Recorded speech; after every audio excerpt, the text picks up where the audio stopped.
now been an active animal rights activist for over 2 decades. And I'm going to try to give you an idea of some of her amazing accomplishments, but I may miss a few because they are just so incredible. She has worked with a number of organizations starting at a young age, but she's been involved with another group, Action for Animals. She was the U.S. coordinator for Viva USA, and also a campaign coordinator for in defense of animals. And in those leadership positions, she managed to pass a dissection choice policy in Austin, Texas, giving students the right to refuse to dissect.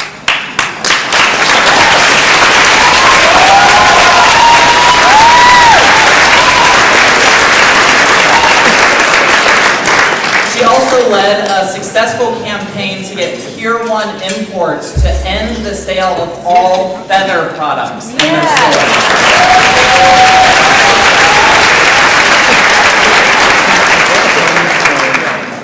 Through intensive campaigning, she got Whole Foods to drop and permanently end the sale of duck meat in all of their stores.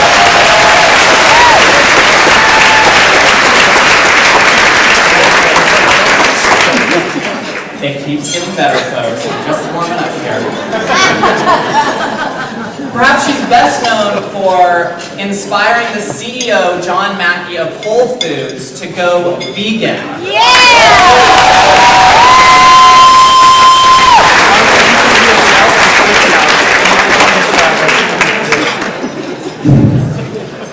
She has been arrested nearly a dozen times.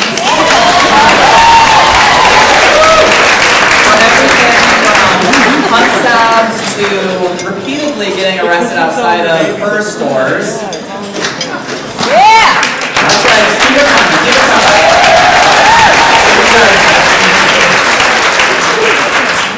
And she was also the #1 signature gatherer in the Bay Area for Proposition 2.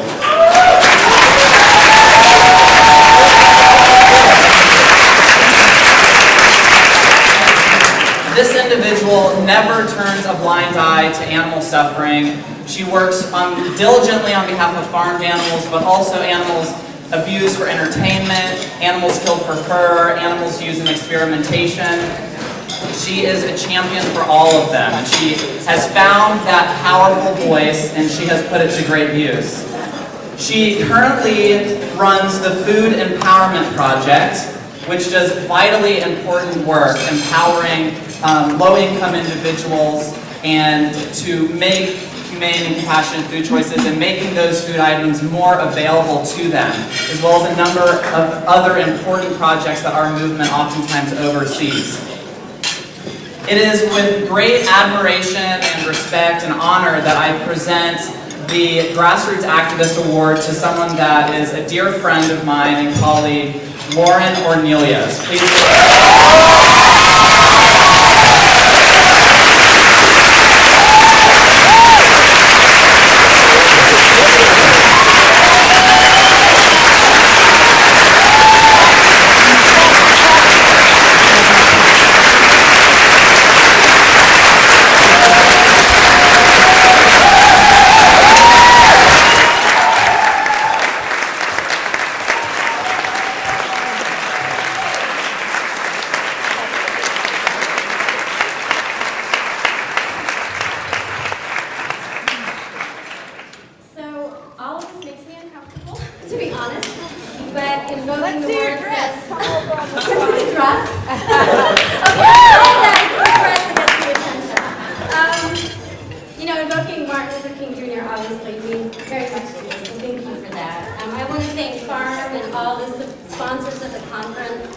For this award and the awards committee.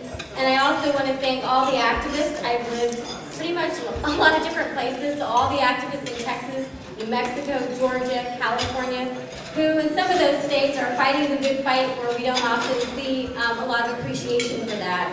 And all the work, everything that Nathan mentioned that I have done is because of grassroots activists around the country. It's never been me alone. It's all the grassroots activists.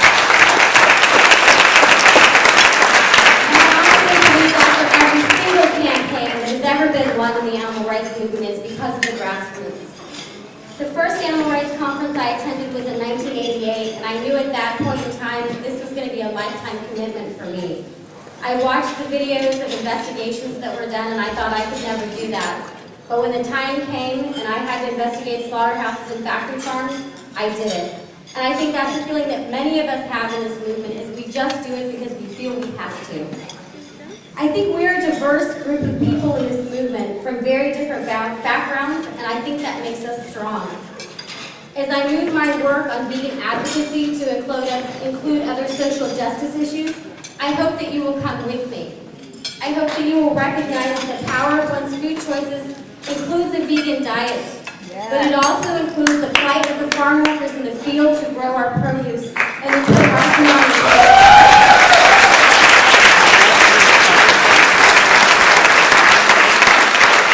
It also means that we acknowledge our privilege, and we acknowledge that many people, many communities of color, many low-income communities do not have access to healthy food, and we need to acknowledge that and make a difference in those areas.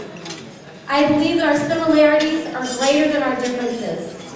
I believe that our movement can and should recognize the oppression and injustice and speak out against it in all forms that it takes, because it takes many forms.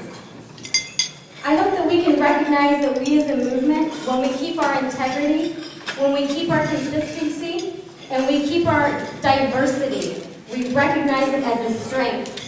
And we can be a true and long-lasting force and a positive force for animals, and my hope, a positive force to speak out in favor of all of those who are oppressed. Thank you.